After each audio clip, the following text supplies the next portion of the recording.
اور منصوب مفعول کے طور پر. جیسے ہم نے بات کی نا شروع میں, پھر وہی جملہ اگر کہوں کہ اسلم نے اکرم کی مدد کی, تو اب اسلم فاعل ہے, اکرم مفعول ہے. کام کا کون کر رہا ہے؟ اسلم, اور جس پہ کام ہو رہا ہے وہ اکرم ہے. تو اسلم کو ہم کہیں گے رفعی حالت میں, یعنی یہ مرفوع ہے, اس کو وہ پیش والا جو اس کی جو حالت ہے وہ استعمال کریں گے. لیکن اکرم پر کام ہو رہا ہے یعنی وہ مفعول ہے, تو اس کی حالت ہو جائے گی نسبی, یعنی اس کے اوپر زبر لگ جائے گی یا 2 زبر لگ جائیں گے اس کی حالت کے مطابق. کہیں 1 زبر لگے گی, کہیں 2 زبر لگے گی, اسی طرح کہیں 1 پیش لگے گی, کہیں 2 پیش لگے گی, اور کہیں نہیں بھی لگے گی. لیکن ہم نے ذہن میں کیا رکھنا ہے؟ ان کی حالت, رفعی حالت اور نسبی حالت, یعنی فاعل اور مفعول کے حساب سے جملے میں استعمال ہوں گے. پھر جو تیسری شکل ہے وہ ہے زیر. 1 زیر بھی ہو سکتی ہے اور 2 زیر بھی ہو سکتی ہیں, لیکن ہم نے اس کو کیا کہنا ہے؟ جر.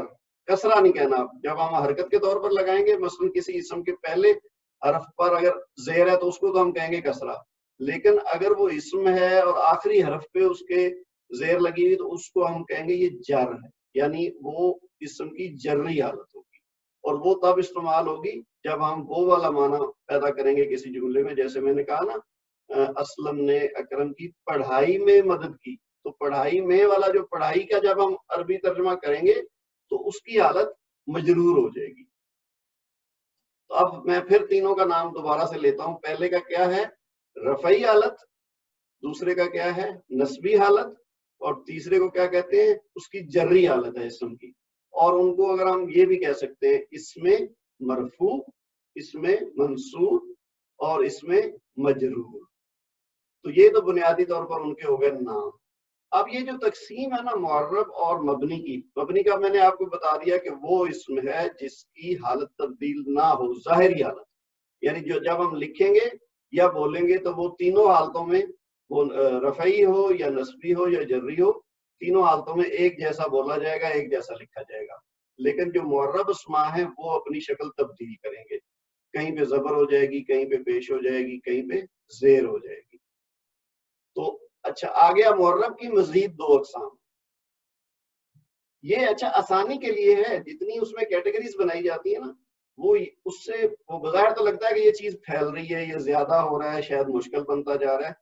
لیکن ایکچولی جب ہم کسی چیز کو ڈیوائڈ کرتے ہیں نا کیٹیگریز میں, تو وہ آسانی کے لیے کرتے ہیں کہ تاکہ آسانی سے سمجھ آ جائے. اگر 2 قسم کی چیزیں ہیں ایک ہی چیز کے اندر, یا فرض کیا ایک چیز کے اندر 10 قسم کی چیزیں ہیں, تو ان کو 10 مختلف حصوں میں تقسیم کرنے کے بعد 1 بائی 1 سب کو ڈسکس کیا جائے تو پھر یہ چیز آسان ہو جاتی ہے سمجھنا. جب ہم 10 چیزوں کو ایک ایک کر کے سمجھ لیں گے تو پھر ہمیں پوری چیز سمجھ آ جائے گی آسانی سے. اگر ہم ایک ہی چیز کے اندر وہ 10 چیزیں ہیں لیکن وہ اسی کو ایک کے اندر ہی بار بار ڈسکس کریں گے تو اس کو سمجھنا مشکل ہوگا.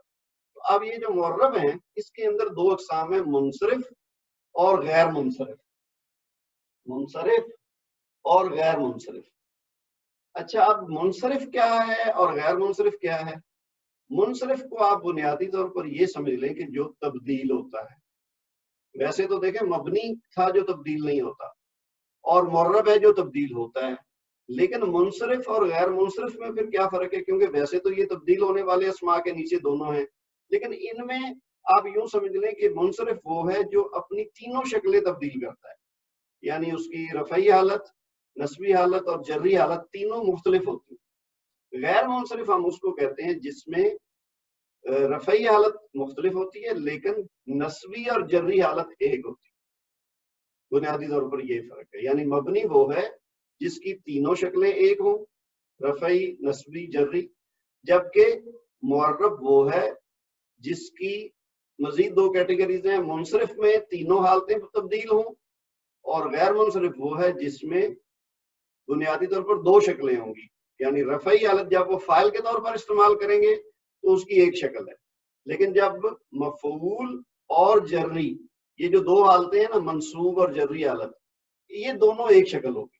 یہ ابھی ہم نے بہت تفصیل میں یہ چیزیں ڈسکس کرنی, میں آپ کو صرف تعارف دے رہا ہوں. لیکن چونکہ یہ وہ چیز ہے, یہ ٹاپک آج کا ہمارا ایسا ہے کہ جو شاید آپ نے ممکن ہے کچھ لوگوں نے پہلی بار سنا ہو, تو میں اس لیے چاہ رہا ہوں کہ میں اس طریقے سے آہستہ آہستہ تھوڑا تھوڑا کر کے اپنی طرف سے میں کوشش کر رہا ہوں آسان تر بنانے کا, تاکہ آپ اس سے پریشان نہ ہوں کہ یہ کوئی ایسی چیز آ گئی ہے جس کے بعد اب ہمارا شاید یہ پوزیشن آ گئی ہے کہ ہم آپ سمجھ نہیں سکتے. تو میں اس کو سمجھانے کی کوشش کر رہا ہوں. ابھی تک میں تفصیل میں سمجھنے نہیں گیا ہوں.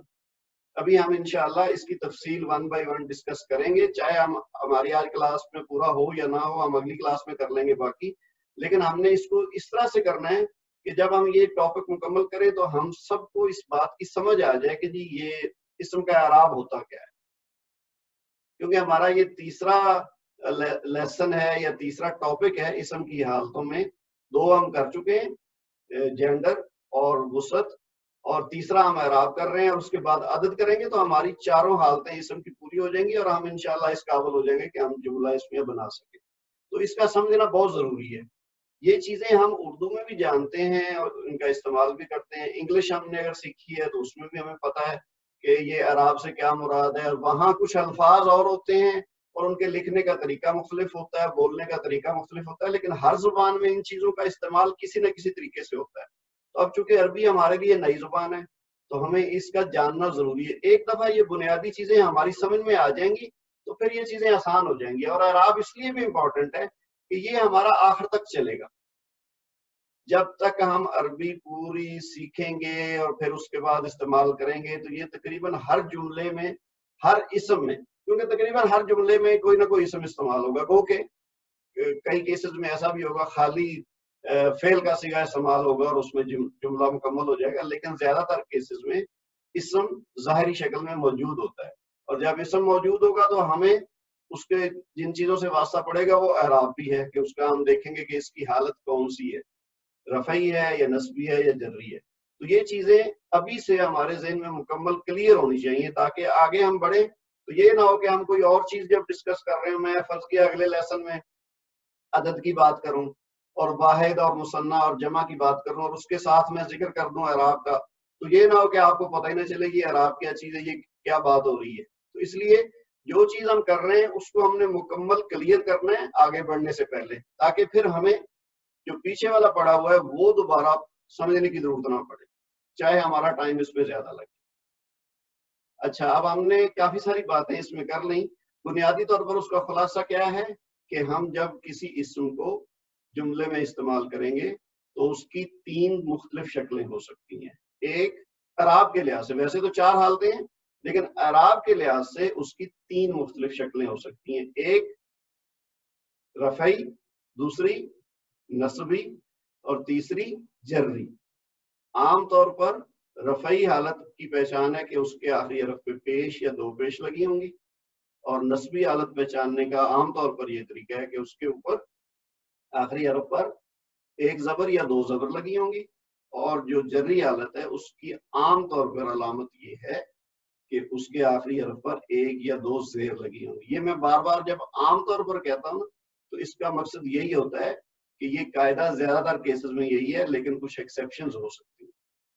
اچھا، جیسے میں نے پہلے کہا کہ عام طور پر ہم جو رفعی حالت ہے وہ فاعل کے طور پر جب اس اسم کا استعمال ہو تب لگاتے ہیں، اور جب مفعول کے طور پر استعمال ہو تو تب ہم اس کی نصبی حالت لگاتے ہیں، اور جب اس کا کسی متعلق کے طور پر استعمال ہو یعنی کرسی پر، میز پر، پڑھائی میں، تو اس شکل میں اس اسم کی حالت جزمی ہو جاتی. تو یہ بنیادی طور پر 3 شکلیں.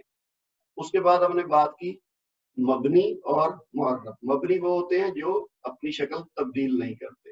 معرب کیا ہوتے ہیں؟ جو اپنی شکل تبدیل کرتے ہیں. معرب میں پھر منصرف اور غیر منصرف. منصرف وہ اسماء ہیں جو اپنی تینوں شکلیں رفعی، نصبی، جری مختلف دیتے ہیں، یعنی ان کی دیکھنے میں، بولنے میں شکل تبدیل ہو جائے گی. جبکہ غیر منصرف وہ ہیں جو رفعی حالت تو مختلف ہوگی لیکن نصبی اور جری ایک جیسی ہوگی. یہ خلاصہ ہے اوورال جو میں نے ابھی تک ڈسکشن کی ہے. اب اگر ہم اس کو مزید تفصیل میں جائیں سمجھنے کے لیے تو میں آپ کے ساتھ اسکرین شیئر کرتا ہوں. ہمارے جو نوٹس ہیں آپ کے پاس بھی ہیں، آپ وہاں سے دیکھ لیں. اب ہم وہی بات جو میں نے جس کا خلاصہ زبانی طور پر کچھ مثالوں سے یا کچھ تھوڑی بہت باتیں کر کے آپ کو سمجھانے کی کوشش کی ہے نا، اس کی اب ہم جو ہے نا تفصیل سے تھوڑا دیکھتے ہیں. اور جب آپ اس کی ساتھ ساتھ مثالیں دیکھیں گے نا تو اور زیادہ واضح ہوتا جائے گا. اعراب عربی زبان کا اہم ترین وصف ہے۔ اعراب کا لفظی معنی ہے کسی چیز کو عربی بنانا۔ اعراب کے معنی زبر زیر پیش نہیں ہے، بلکہ زبر زیر پیش تو حرکات ہیں جن کے ذریعے آواز کو سمت دی جاتی ہے، جو کام انگریزی میں واول کرتے ہیں۔ چونکہ اردو میں حرکات کو اعراب کہہ دیتے ہیں، اس لیے عربی سیکھنے میں رکاوٹ بن جاتی ہے۔ لہٰذا یہ بات اہم ترین ہے کہ ہم جان لیں کہ اعراب سے مراد کچھ اور ہے اور حرکات سے مراد کچھ اور۔ اعراب کی حقیقت سمجھنے کے لیے مندرجہ ذیل جملوں پر غور کریں۔ یہ وہی بات ہے نا جو میں آلریڈی آپ سے اپنے الفاظ میں بیان کر چکا ہوں، اور امید ہے کہ یہ چیز آپ کے ذہن میں پہلے سے کلیئر ہو گئی ہے۔ اب یہ مثال جیسے میں نے رسول کی مثال دی تھی، اسی طرح آپ دیکھیں یہ ہم کلمہ طیب پڑھتے ہیں نا، شروع سے ہی ہمیں سکھایا جاتا ہے، اور کہیں کہیں لکھا ہوا بھی نظر آتا ہے مساجد میں عام طور پہ، لا الہ الا اللہ محمد الرسول اللہ۔ پھر ہم اذان سنتے ہیں تو اس میں یہ الفاظ آتے ہیں اشہد ان محمدن عبدہ ورسولہ۔ پھر ہم جب درود پاک پڑھتے ہیں نماز میں بھی اور ویسے بھی، تو اس میں آتے ہیں الفاظ اللہم صلی علی محمد وعلی آل محمد۔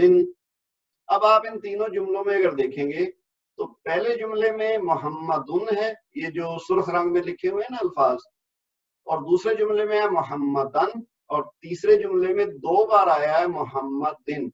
یہ وہی بات ہے جو بات میں نے پہلے آپ کو رسول ان کی مثال دے کے سمجھائی تھی کہ محمدن، محمدن، محمدن، تینوں کا مطلب ایک ہی ہے۔ اس سے مراد ہمارے رسول اللہ صلی اللہ علیہ وسلم کا اسم گرامی ہے، لیکن کسی جگہ پہ محمدن آتا ہے، کہیں محمدن آتا ہے اور کہیں محمدن آتا ہے، تو یہ اس کی اعرابی حالت تبدیل ہو رہی ہے۔ یعنی پہلے کیس میں جہاں 2 پیش ہیں تو وہ کیا ہے؟ رفعی حالت، یعنی رفع لگا ہوا ہے۔ ہم نے اب جو ہے نا پیش کو دمہ نہیں کہنا، ہم نے رفع کہنا ہے، تو اس کی وجہ سے اس کی ہم کہیں گے رفعی حالت ہے۔ اور جب 2 زبر آئی ہیں محمدن، تو یہ اب اس کی نسبی حالت، اب ہم نے اس کو فتح نہیں کہنا بلکہ نصب کہنا ہے زبر کو۔ تو جب 2 زبر آئی ہیں تو یہ اب اس کی محمد کی بن گئی نسبی حالت، اور جب 2 زیر آئی ہیں تو اب ہم نے اس کو کسرہ نہیں کہنا، جر کہنا ہے، تو یہ اس کی جری حالت ہے۔ تو یہ تینوں وہی بات جو میں نے پہلے آپ سے شروع میں بیان کی، یہ وہی ہے، اور یہ ساری جو نیچے تفصیل لکھی گئی ہے اس میں ساری وہی باتیں ہیں جو میں پہلے آپ کو سمجھا چکا ہوں۔ اب ہم اس کو تھوڑا سکپ کر دیتے ہیں کیونکہ وہی چیزیں میں بار بار پڑھوں گا تو اس کا فائدہ نہیں ہے، انلیس کہ آپ کو سمجھ نہ آئی ہو تو آپ اس کو بعد میں نوٹس میں کی مدد سے پڑھیں، اور اگر کوئی کنفیوژن رہ بھی گئی تو ہم اس کو بعد میں بھی ڈسکس کر سکتے ہیں۔ تو بنیادی طور پر ہم نے جو بات سیکھی ہے وہ یہ ہے کہ اس میں سٹیٹس چینج ہوتا ہے پیش، زبر یا زیر کی مدد سے، یعنی اس کی اعرابی حالت تبدیل ہوتی ہے جملے میں استعمال کرنے کے حساب سے۔ اچھا، اب یہ اس کی کچھ مثالیں ہیں، یہ دیکھیے آپ کی اسکرین پہ جو آ رہا ہے نا، اردو اسماء لکھے ہوئے ہیں، اور پھر دوسرے کالم میں کیا ہے، عربی میں ان اسماء کی مختلف صورتیں کچھ اس طرح کی بنتی ہیں۔ بات آپ کو میں یہ ساری سمجھا چکا ہوں، لیکن مثالوں سے اور واضح کرنے کے لیے میں اس کو تھوڑا دیکھتا ہوں آپ کے ساتھ ساتھ۔ جیسے ہے نا مسلم، ہم اردو میں عام طور پر مسلمان کہتے ہیں لیکن عربی لفظ اس کے لیے جو پراپر ہے وہ ہے مسلم۔ اچھا، اس کی ایک شکل تو یہ ہے کہ مسلمن، دوسری ہے مسلمن، تیسری ہے مسلمن، جیسے ہم نے ابھی محمدن، محمدن، محمدن کو دیکھا۔ اور ایک شکل اور ہے، جب اس کے ساتھ الف لام ہم لگا دیں گے تو یہ بن جائے گا المسلم، المسلمہ، المسلمی۔ اب ہم یہ 6 شکلیں آپ کے سامنے ہیں، ذرا غور کیجئے اس پہ کہ اس میں فرق کیا ہے۔ بنیادی طور پر تو مسلم ہے، لیکن یہ 6 مختلف شکلوں میں لکھا ہوا ہے۔ اگر آپ پہلے پہ غور کریں تو اس میں جو نیلے رنگ سے حصہ لکھا ہوا ہے نا وہ قابل توجہ ہے، کیونکہ میم سین لام وہ تو ان 6 میں ایک ہی شکل ہے، میم سین لام۔ جو نیلے رنگ میں ہے نا وہ قابل غور بات ہے۔ اب آپ نے دیکھا ہے پہلی حالت میں میم کے اوپر 2 پیش ہیں، دوسری حالت میں میم کے اوپر 2 زبر ہیں اور ساتھ ایک الف لگا ہوا ہے، پھر تیسری حالت میں میم کے نیچے 2 زیر ہیں، چوتھی حالت کیا ہے، اس کے بعد الف لام لگا جب تو وہ جو میم کے اوپر 2 پیش تھی نا وہ اب 1 پیش رہ گئی۔ اسی طرح جب الف لام لگا تو جو 2 زبر تھیں وہ 1 زبر رہ گئی ہے، اور جو تیسری حالت ہے اس میں جو 2 زیر تھیں وہ 1 زیر رہ گئی ہے۔ تو ہمیں پتہ کیا چلا کہ ایک تو رفعی حالت میں 2 پیش ہیں، نسبی حالت میں 2 زبر ہیں اور ساتھ الف لگا ہوا ہے. اچھا یہ الف والی بات بعد میں آئے گی کیونکہ یہ کسی حالت میں لگے گا کسی حالت میں نہیں لگے گا. کہیں پہ خالی 2 پیش جو ہیں وہ 2 زبر میں بدل جائیں گی یا پیش جو ہے ایک وہ 1 زبر میں بدل جائے گی, اور کہیں کہیں ایسا آئے گا کہ ساتھ جب زبر ہم کریں گے تو اس کے ساتھ الف بھی لگے گا. ہر کیس میں یہ نہیں ہوگا. تو تیسری حالت کیا ہے جو جری حالت ہے وہ یعنی 2 جو پیش تھی وہ 2 زیر ہو گئی. تو رفعی حالت مسلمن, نسبی حالت مسلمان اور جری حالت مسلمن. لیکن جب ہم اس کو اب ہم چونکہ اس میں نکرہ اور اس میں معرفہ پڑھ چکے ہیں تو اس لیے آپ کو یہ بات سمجھنے میں آسانی ہو جائے گی کہ جو مسلمن وہ نکرہ ہے, اس سے معرفہ کیا بنا ہے المسلمون. اگر آپ کو یاد ہو وہ والا لیسن تو ہم نے بات کی تھی کہ جب ہم نکرہ سے معرفہ بناتے ہیں تو ہم الف لام لگاتے ہیں اور ساتھ اس کی جو تنوین ہے وہ گر جاتی ہے, یعنی جو 2 حرکت ہوتی ہیں وہ ایک رہ جاتی ہے. تو وہی ہوا ہے یہاں مسلمون کے ساتھ ہم نے الف لام لگایا اور میم کی جو 2 پیش تھی وہ ایک رہ گئی تو بن گیا المسلمو, پھر المسلمہ اور المسلمی. یعنی جب معرفہ شکل ہوگی تو اس کی رفعی نسبی اور جری حالت وہ ہوگی جو آخری 3 حالتیں آپ کو نظر آ رہی, اور جب نکرہ حالت ہوگی تو وہ پہلے والی 3 ہے. اسی طرح 2 مسلمان, یہ تو مسلم ایک ہے نا, واحد ہے. ہم نے واحد اور جمع یعنی عدد والا حصہ بھی ہم نے نہیں پڑھا. جب اعراب کو ہم ختم کریں گے تو پھر ہم عدد والی حالت جو ہے نا اسم کی وہ پڑھیں گے. لیکن سمجھنے کے لیے آپ چونکہ جانتے ہیں کہ واحد کیا ہے, جمع کیا ہے, یا مثنیٰ کی بھی ہم نے بات کی, جب 2 چیزیں ہوں تو عربی میں اس کو مثنیٰ کہتے ہیں. تو اب یہ جو مسلمان ہی ہے, اچھا یہاں ایک اور بات آ رہی, میں نے آپ کو پہلے بھی ذکر کیا تھا کہ جب ہم اردو جانتے ہوں نا تو عربی سیکھنے میں آسانی تو ہے لیکن کہیں کہیں مشکل بھی آ جاتی, کیونکہ ہم اردو میں کسی لفظ کا اور مطلب لیتے ہیں اور عربی میں اگر تو وہی مطلب ہے تو پھر تو ہمیں آسان لگتا ہے, لیکن جہاں اس لفظ کا اردو سے مختلف معنی آتا ہے عربی میں تو پھر ہم تھوڑا سا کنفیوز ہوتے ہیں. تو یہ آپ نے ساتھ ساتھ رکھنا ہے کہ جب کوئی ایسا لفظ آئے عربی میں جس کا مطلب وہ والا نہیں ہے جو اردو میں تھا تو پھر آپ نے اس کو ذہن میں بٹھا لینا ہے کہ یہ عربی میں اس سے مراد یہ ہے. تو اس کی ایک مثال یہ اب ہمارے سامنے آ رہی ہے, مسلمان. ہم اردو میں کیا کہتے ہیں مسلمان, کہ جی یہ شخص مسلمان ہے یا یہ مسلمان نہیں ہے. تو عربی میں اصل میں مسلمان سے مراد ہے 2 مسلم, یعنی ایک شخص ہوگا تو ہم کہیں گے مسلمن یا سمپلی کہیں گے مسلم. لیکن اگر 2 شخص ہیں اور دونوں مسلمان ہیں تو ہم کہیں گے مسلمانی, نون کے نیچے زیر ہے. لیکن اگر ہم اس کو گرا دیں تو ہم کہیں گے مسلمان. تو یہاں اس سے مراد 2 مسلمان ہیں. اردو میں ہم مسلمان کہیں گے تو اس سے مراد ایک شخص کیا جائے گا. تو یہ فرق ہے. اچھا مسلمانی, اب اس کی شکل جب بدلے گی نا نسبی حالت تو وہ تو آسان تھا نا, سیدھا سیدھا مسلمن سے مسلمان کر دیا اور پھر مسلمن کر دیا.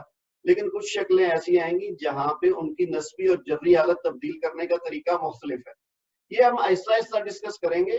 یہ جتنی چیزیں اس میں زیادہ ہوتی جائیں گی آپ ان کو مشکل نہ سمجھیے گا لیکن اس کی بس تفصیل سمجھیے گا, اور ہم اس کو بار بار ڈسکس کریں گے جب تک کہ ہمیں یہ سمجھ نہیں آ جائے گی. تو اس لیے بس ساتھ ساتھ سمجھتے جائیں, جو چیز آپ کو سمجھ نہ ہے وہ نوٹ کر لیں, وہ اپنے نوٹس سے یا اس ویڈیو کی مدد سے دوبارہ سمجھنے کی کوشش کریں. اور اگر کسی سٹیج پہ آپ کو لگے کہ جی یہ بات سمجھ نہیں آئے گی, دوبارہ ڈسکس کرنے کی ضرورت ہے, تو ہم 2 بار 3 بار جب تک آپ کو سمجھ نہیں آ جائے گی تب تک ہم آگے نہیں بڑھیں گے. تو مسلمان جب ہوگا نا 2 مسلمان, تو اس کی اب نسبی حالت یہ زبر زیر پیش تبدیل نہیں ہوگا بلکہ وہ ہو جائے گا الف نون جو تھا وہ یا نون بن گیا, تو وہ بن گیا مسلم مہینی. یہ بن گئی اس کی نسبی حالت. اور اگر ہم اس کے ساتھ الف لام لگا دیں یعنی معرفہ بنا دیں تو اب ہو گیا المسلمانی تو المسلمینی, صرف الف لام کا فرق پڑا ہے. اب اگر اس کی جمع لے لیں, یہ مسلم تھا ایک یعنی واحد, مسلمان جو تھا وہ تھا مثنیٰ یعنی 2 مسلمان, اور اگر 2 سے زیادہ ہو تو وہ جمع ہو گئے. ہم عام طور پہ اس کو مسلمانوں کہہ دیتے ہیں اردو میں. تو عربی میں جمع کو استعمال کرتے ہوئے جب ہم مسلم کی جمع دیکھیں گے تو وہ ہے مسلمون. آپ نے قرآن پڑھتے ہوئے ان الفاظ کو دیکھا ہوگا, مسلمون کو بھی دیکھا ہوگا, مسلمان کو بھی دیکھا ہوگا, اور مسلمون کا استعمال بہت زیادہ ہوا ہے قرآن پاک میں. تو مسلمون اس کی جمع ہے مسلم کی, یعنی 2 سے زیادہ اگر مسلمان لوگ ہوں تو ہم کہیں گے مسلمون. یہ مرد, یہ مذکر کی بات ہو رہی ہے. ابھی تک یہ جو مسلم، مسلمان اور مسلمون ہے، یہ تینوں مذکر حالتیں ہیں. تو مسلمون جمع ہوگی، اور اس کی اگر ہم نسبی حالت کریں گے تو یہ زبر زیر پیش والی بات نہیں ہے، بلکہ یہ ہوگا مسلمینا. یعنی جو واو نون تھا مسلمون میں وہ یا نون بن گیا. جس طرح دو والی بات میں تھا نا مسلمانی کا الف نون، وہ بدلا تھا یا نون میں. تو یہاں مسلمون میں واو نون جو تھا وہ یا نون میں بدلا ہے، تو وہ اس کی نسبی حالت بن گئی. اسی طرح اگر اس کو معرفہ میں دیکھیں گے تو الف لام لگ جائے گا، تو المسلمون اور المسلمین ہو جائے گا. اب ہم مؤنث کی بات کریں، اگر انہی مثالوں کو استعمال کریں تو مسلم کے لیے، مذکر کے لیے تو تھا مسلمون، تو ایک عورت اگر ہو یا ایک لڑکی ہو جو مسلمان ہو تو اس کو ہم مسلم نہیں کہیں گے، اس کے لیے لفظ ہے مسلمتن. یا سمپلی اگر ہم آخری حرکت کو گرا کے پڑھیں تو ہم کہیں گے مسلمہ. یہ لفظ آپ نے سن رکھا ہوگا، لیکن یہ پراپر اس کا نام ہے مسلمتن. اچھا، اب ادھر تھا مسلمون، یہاں ہے مسلمتن، یعنی ساتھ گول تا جس کو ہم نے کہا تھا تائے مربوطہ، تو وہ لگ گئی. اب اس کی اگر ہم، یہ تو ہے رفعی حالت. اچھا، یہ جتنی بھی لکھی ہوئی ہیں نا مثالیں، اس میں جو پہلی جگہ پہ لفظ لکھا ہوا ہے یہ اس کی رفعی حالت ہے. یعنی فاعل کے طور پر اگر ہم نے ان لفظوں کو یوز کرنا ہو عربی میں تو ہم کیا کہیں گے کہ یہ رفعی حالت ہے. تو جب ہم نے اس کو مفعول کے طور پر استعمال کرنا ہو یا مجرور کے طور پر استعمال کرنا ہو تو ہم نے اس کی شکل تبدیل کرنی ہے. مبنی میں تو تبدیل نہیں ہوگی لیکن معرب میں تبدیل ہوگی. تو اب یہ مسلمتن کیا ہے؟ رفعی حالت ہے. اس کی نسبی حالت کیا ہوگی؟ مسلمتن. سمپلی وہ جو دو پیش تھی وہ ہم نے دو زبر کر دی. لیکن آپ یہ غور کیجئے کہ اس میں جو دو زبر ہیں ان کے بعد الف نہیں لگا ہوا. جیسے مسلمن میں تھا نا، میم کے اوپر دو پیش کی بجائے دو زبر ہوئی تھی لیکن ساتھ الف بھی لگا ہوا تھا، تو یہاں نہیں لگا ہوا. تو ایک یعنی یہ چیز ذہن میں آ گئی ہمیں مختلف، کہ جب گول تا ہوگی آخر میں تائے مربوطہ تو اس صورت میں ہم صرف دو پیش کی جگہ دو زبر لگائیں گے، ساتھ الف کا اضافہ نہیں کریں گے. اسی طرح جو جری حالت ہے تو وہ ہماری ہوگی مسلمتن، یعنی دو زبر کی بجائے اب دو زیر لگ گئی، تو یہ اس کی جری حالت ہوگی. اسی طرح جب ہم معرفہ بنائیں گے تو ساتھ الف لام لگ جائے گا اور تنوین کی بجائے ایک حرکت رہ جائے گی، یعنی المسلمتو، المسلمتا اور المسلمتی. اسی طرح باقی جو شکل ہے اس کی یعنی مثنیٰ اور جمع کی وہ بھی ہم کوئکلی دیکھ لیتے ہیں. اب مسلمتن جو ہے اس کی جو مثنیٰ حالت ہے، یعنی دو مسلم عورتیں اگر ہوں تو ہم اس کو کہیں گے مسلمتانی. آپ نے غور کیا؟ اچھا، ویسے تو یہ جو ہے نا ہمارا ٹاپک یہ عدد کا ہے، یعنی جب ہم بات کریں گے نا واحد اور مثنیٰ اور جمع کی تو تب ہم اس کو ڈسکس کریں گے تفصیل سے. ابھی ہم اعراب کی بات کر رہے ہیں تو اب بس اتنا فوکس کریں تاکہ کنفیوز نہ ہو کہ جی یہ کوئی مشکل چیز ہے، اس کو ہم نے سمجھنے کے لیے. اچھا جی، دو مسلم عورتیں ہوں گی تو مسلمتن کی بجائے ہو جائے گا مسلمتانی. بنیادی طور پر اگر آپ دیکھیں تو جیسے مسلمون تھا نا تو میم کے بعد الف نون لگا تھا، تو اسی طرح یہ مسلمتن کی گول تا جو ہے وہ تا کو ہم کھول دیں گے اور ساتھ الف نون لگا دیں گے، تو یہ بن جائے گا مسلمتانی. یہ دو مسلم عورتیں ہوں تو اس کے لیے یہ لفظ ہوتا ہے. اصل میں ہم یہاں کیا سیکھ رہے ہیں کہ اس کی رفعی، نسبی اور جری حالت کیا ہے. یہ جو ہے نا مسلمتانی کیسے بن رہا ہے یا مسلمتین کیسے بن رہا ہے، یہ ہم نے عدد کے ٹاپک میں الگ سے تفصیل سے سمجھنا ہے. اس لیے یہ اگر آپ کو مکمل سمجھ نہ بھی آئے تو کوئی مسئلہ نہیں ہے، یہ ہمارے پاس ابھی بہت وقت ہے. فی الحال آپ نے ان کی تینوں عرابی حالتیں دیکھنی ہے کہ مسلمتانی رفعی حالت ہے، مسلمتینی اس کی نسبی اور جری حالت. اچھا، اسی طرح اگر ہم اس کو معرفہ کریں گے تو الف لام لگ جائے گا کہ المسلمتانی، المسلمتینی.